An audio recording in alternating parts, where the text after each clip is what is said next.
Right now, a salvage crew is towing a plane away from a watery crash site, and a Pennsylvania pilot is recovering from his water landing in Tampa Bay this morning. Investigators are telling us that the plane lost power on its way to the St. Pete Clearwater Airport, and the pilot was forced to make a quick decision on where to land. Our Ryan Race joins us live tonight on the Bayside Bridge.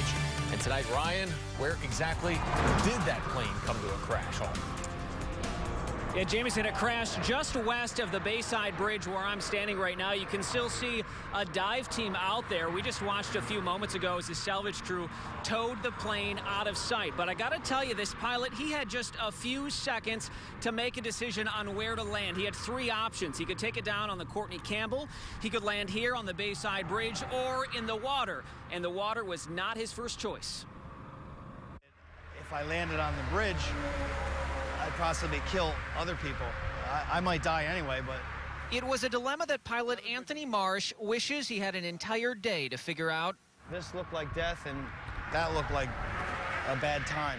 When a single-engine plane lost power around 2 in the morning, Marsh says the Courtney Campbell Causeway was his first choice, but there were too many commuters. Then he set his eyes on the Bayside Bridge. Here, there were too many semi-trucks. I'd land on top of a car or a truck, and everybody would be mangled.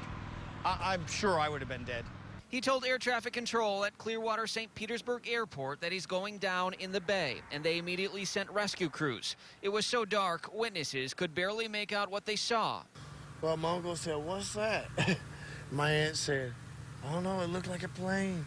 The tail hit, and then it plowed in the nose, flipped right over.